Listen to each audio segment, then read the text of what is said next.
Продолжуваме понатаму, почитувани гледачи, за вие кои што подоцна се вклучивте на програмата на МТМ телевизија, да кажеме дека со мене во студиото се Дејан Ѓоргиовски и Ана Карајанова Димитрушева, представници од Сдруженијето за лица со телесен инвалидитет Мобилност Скопје, а нашата тема на разговор е мултиплекс склероза.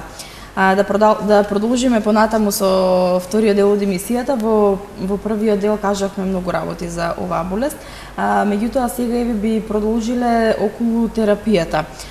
Каква е терапијата кај нас за оваа болест и дали има доволно лекови?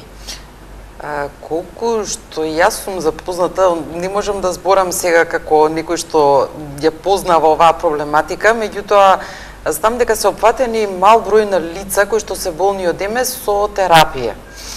Сега, нашето здружение се залага да биде достапна најновата терапија која што се применува во светот.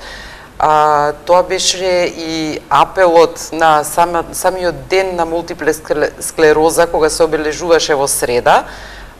Апел упативме до државата и фондовите да ни бидат достапни тие најнови терапии кои што имаат ефект, односно делуваат да се намали прогресијата на болеста за 60%, за разлика од овие досегашните кои што ја стагнира болеста во процент 30.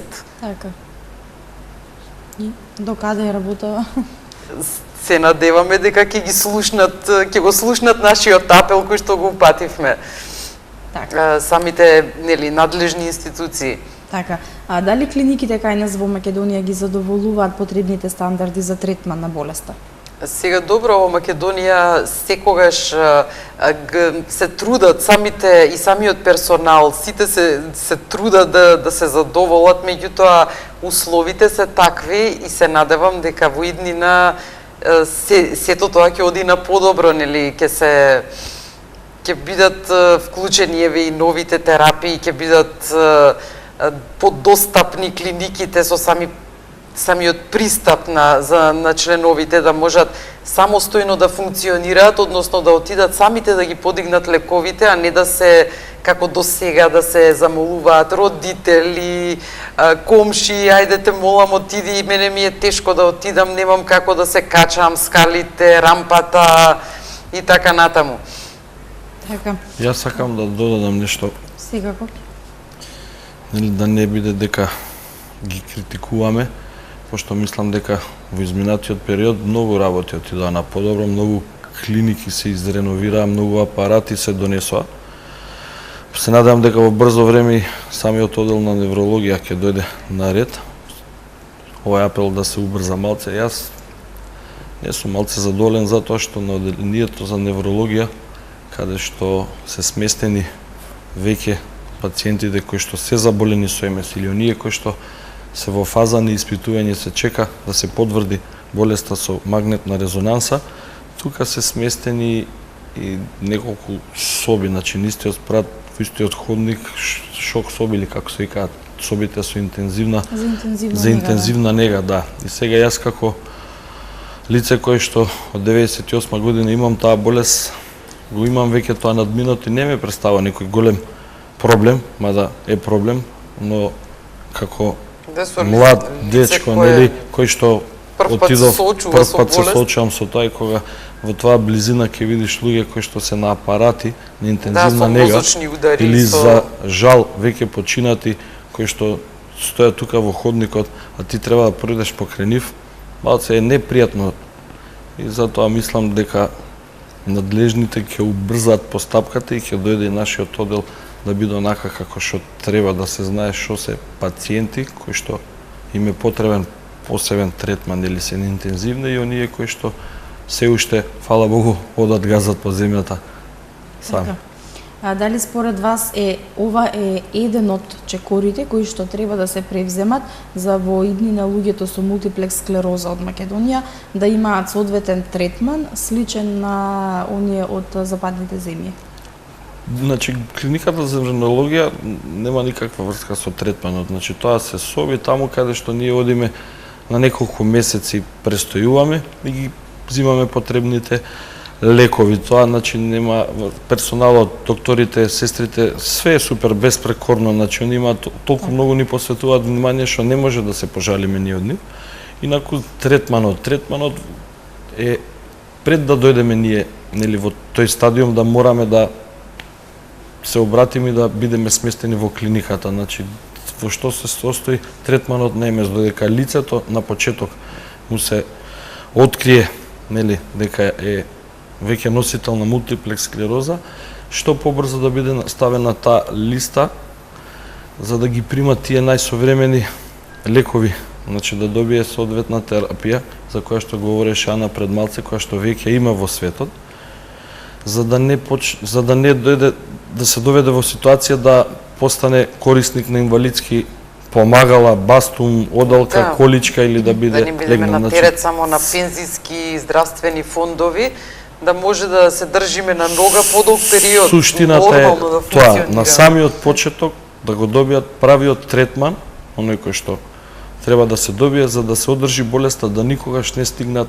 да бидат инвалиди. Затоа што после тоа мислам дека и многу повеќе ќе коштаме државата и фондот и поголем, затоа што со самото купување на инвалидски помагала, па потоа не дај Боже ние кои што веќе се во дојдени во фаза во кревет, каде што се отвараат и декубити, па лечењето на тие декубити и ред други работи кои што доаѓаат со тежината на болеста многу повеќе, така ќе го коштаме фондот за здравство, него во оваа почетна прва линија да ги добиеме ние инекции кои што ни се потребни, така ќе останеме и работоспособни, ќе си ги вршиме секојдневните обврски и нема да ќе бидеме на помал терет на државата. Така. Постојат ли во светот современи терапевски методи кои значително ја подобруваат состојбата? Тоа пред малку го кажа. Тоа да го кажавме, значи кај нас се уште не се или има еден мал број на пациенти, многу мал број, 7 пациенти од тој кои што го користат. Да, тој современ медикамент, кој што сакаме да го ајде да речем да го протуркаме, да почнат да го користат поголем број на пациенти. За да состојбата стагнира, подолго време да останат работоспособни, да може да се остварат во животот. Инаку лек за мултиплексот, нели, спомнавме на почетокот, нема. Генерално нема, затоа што не се знае ни причинителот, ни причината за самата болест. Така. Каков е животот со мултиплекс склероза? Па сега, еве, јас можам да кажам мојот живот каков е. Двајцата може да ни кажете од вашите искуства, например. Со што се соочувате? Кој прв? Ајде. Каков е? Нели, ете, функционирам, јас сум оженет, имам сопруга, имам 2 деца. Функционирам онака како што може да се функционира, нели, секојдневните обврски гледаме да си ги извршуваме, помагаме дома, работиме на што можеме, нели, како мачки и што го знаеме.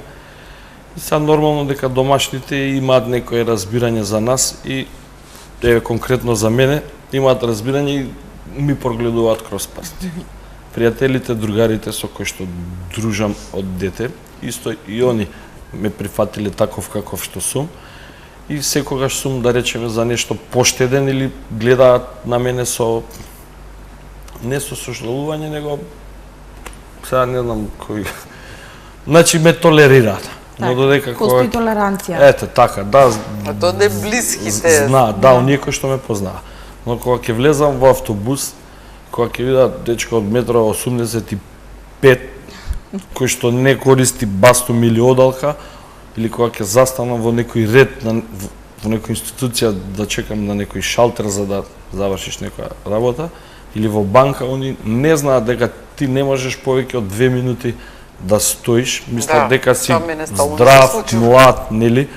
И тука тоа е еден од проблемите со кој што, например, јас се соочувам, додека, нели, зависно од стадиумот во кој сите имаат различни потешкоти. Оние кои што се во количка, се врзани за таа количка и во тие 4 зида дома каде што живеат. Уште ако се во стан, тогаш е стварно страшно, да. Па родителите, еве, например, се претежно во години. И они не можат маш од 80 или од 90 кила да го префрлаат од кревет на колички или да го спуштаат доле, значи они имаат многу поголеми проблеми и не можат да живеат како и сите нормални луѓе, нели, секојдневно врзани се да седат во тие станови. Ретко кога некој ќе дојде и ќе го симне па да го прошета до парк во некој кафич. Тоа е достапноста на самите места кај што живееме. Таму пристапот ни е малце ограничен. Еве, знам дека сите различно се бориме за нашето подобро. Секој на свој начин. Секој на свој начин. Да. Ете, баш така. Токму така. Така. Добро. Како здружение имате и активности, се дружите, патувате, што се е друго? Па така, да, имаме нели програма, годишна програма според која се движиме, се трудиме што поголем дел од нејзе да оствариме. Да, секогаш во програмата знаат да се стават работи кои што не се соодветни со буџетот со кој што располагаме, ама за тоа се трудиме и се бориме, сме скромни, не претеруваме, благодарност до спонзорите кои што ни помагаат. И како, не намете почнуваме од јануар, тогаш ни се сите состаноци, да се пожалиме, да се искажеме кој што да дадеме предлози, да, или пофалби, да.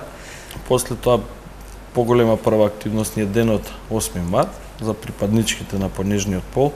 Традиционално го организираме, значи, во ресторанот Бисера, ете јавна благодарност и до нив затоа што одвојуваат, значи, време и не сакаат како гости, сите членки кои што се на мобилно Скопје. Стори е најпристапен ресторанот. Да, е најпристапен во централно градско подрачје. После тоа што имаме, рековме дека имаме секција, ајде да кажеме, за спорт, ги практикуваме, ги вежбаме паралимписките спортови, пинг-понг, стрелаштво и атлетика.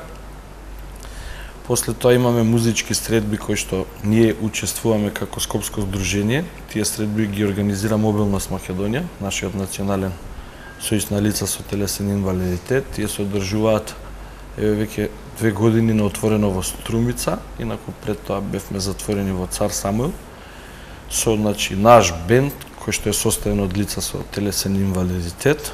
И е убаво нешто да се види, да, нешто ново и привлекуваме голема публика на тој настан кога се случува. Имаме шах, организираме 2 пати во годината. Имаме излет, вчера бевме, нели, на излет на езеро Треска. Квиз имаме, да, најучесник на квиз имаме, имаме поетски средби, имам, значи, членовите кои што имаат афинитети кон пишување, исто така за нив. Се трудиме да секој месец по нешто биде одбележен, да имаме некаква активност, да не бидеме пасивни, него цело време да правиме по нешто и што поголем дел од членовите да бидат активирани за да може да излезат од дома и да се дружат. Така, одлично. Јас се надевам дека ќе успеете да си организирате и понатаму, нели, такви активности за се поголемо дружење и се разбира, нели, тогаш и се разбавува и животот. Еве за крај, пред крајот на нашата емисија, постои ли уште нешто да додадеме во контекст на темава, нешто што е важно, а не го знаат луѓето што имаат мултиплекс склероза? Што би било важно? Што би им препорачале вие? Па јас еден апел, да, до сите оние кои што веќе за жал ја имаат, а не дошле кај нас во здруженијето, да дојдат од причина што, нели, кога ќе бидеме повеќе, ќе бидеме и посилни. Да. Во здруженијето, да, во здруженијето членуваат од секаков профил луѓе и од значи без разлика на која религија припаѓаме. Таму сме сите исти и сме лица заболени од мултиплекс. И се поддржуваме. И секој во онаа гранка каде што, нели, во зависност од неговата професија, и така и си помагаме. Затоа апелот до сите, значи, луѓе, жители на град Скопје, кои што за жал има таа болест, да дојдат и да да ни помогнат да ни се приклучат во заедничката борба за нашето подобро утре. Така. Ана, вие? Јас што би можела да кажам, мултиплексот е тешка болест, меѓутоа самите луѓе за да си помогнат, нека не го сваќаат како хендикеп, да продолжат да се остваруваат во животот. Еве конкретно сега јас не зборев за себе, меѓутоа еве јас остварив и образование и се остварив и како мајка и сопруга, што значи дека и болните со мултиплекс склероза можат убаво да живеат, ако си го осмислат убаво животот. Да не губат надеж. Да. Така, колку време вие ја имате болест? Јас 17 години. Така, значи со неа поминавте и бременност? Да, и факултетот го завршив, и правосудниот го положив исто со мултиплексот. Да. Така, одлично. Не ми преостанува ништо друго освен да ви се заблагодарам за вашето гостување, за тоа што одвоивте време да дојдете кај нас во студиото да поразговараме на оваа тема, да ги охрабриме тие што помалку имаат храброст да се пријават, нели? Ајде да речеме 80% да се тие што имаат помалку храброст. Да си да си ја прифатат болеста. Так. Мислам, затоа што тоа не е променлива категорија, до сега не сум слушнала дека некој си има излечено, меѓутоа може да си го направи животот, нели болеста да не го води него, туку самиот тој да си го води животот. Така. Ви благодарам уште еднаш за гостувањето. Благодарам и на вас. Нашите гледачи ја разбраа пораката и се надевам дека ќе успеете вие во тоа што се залагате. Се надеваме, да. Так. Да. Благодарам. Ние, почитувани гледачи, овде се одјавуваме. Ви благодарам вам за вниманието со кое што не следевте и ви посакувам пријатна вечер.